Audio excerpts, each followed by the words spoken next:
And he looked up and saw the rich men casting their gifts into the treasury. And he saw also a certain poor widow casting in thither 2 mites. And he said, Of a truth I say unto you, that this poor widow hath cast in more than they all.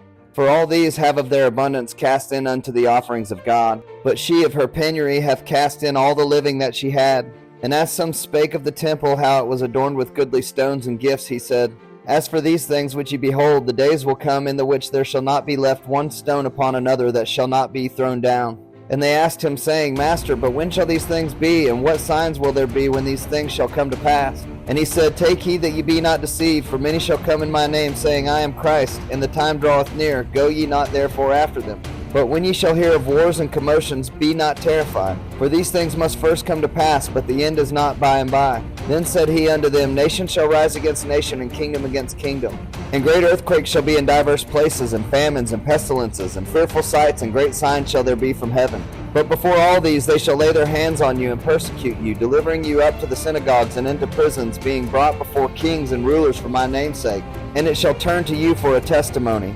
Settle it therefore in your hearts not to meditate before what ye shall answer. For I will give you a mouth and wisdom, which all your adversaries shall not be able to gainsay nor resist. And ye shall be betrayed by both parents and brethren and kinsfolk and friends. And some of you shall they cause to be put to death. And ye shall be hated of all men for my name's sake. But there shall not an hair of your head perish. In your patience possess ye your souls.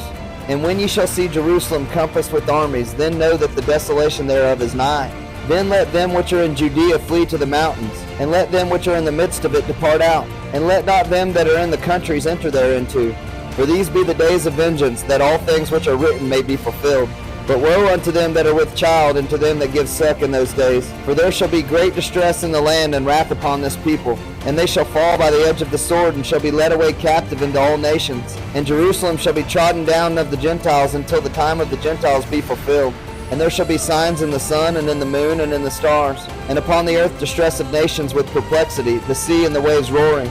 Men's hearts failing them for fear, and for looking after those things which are coming on the earth. The powers of heaven shall be shaken. And then shall they see the Son of Man coming in a cloud with power and great glory. And when these things begin to come to pass, then look up, and lift up your heads, for your redemption draweth nigh. And he spake to them a parable, Behold the fig tree and all the trees. When they now shoot forth, ye see and know of your own selves that summer is now nigh at hand. So likewise ye, when ye see all these things come to pass, know ye that the kingdom of God is nigh at hand. Verily I say unto you, this generation shall not pass away till all be fulfilled. Heaven and earth shall pass away, but my words shall not pass away. And take heed to yourselves, lest at any time your hearts be overcharged with surfeiting and drunkenness and cares of this life, and so that day come upon you unawares. For as a snare shall it come on all them that dwell on the face of the whole earth. Watch ye therefore, and pray always, that ye may be accounted worthy to escape all these things that shall come to pass, and to stand before the Son of Man.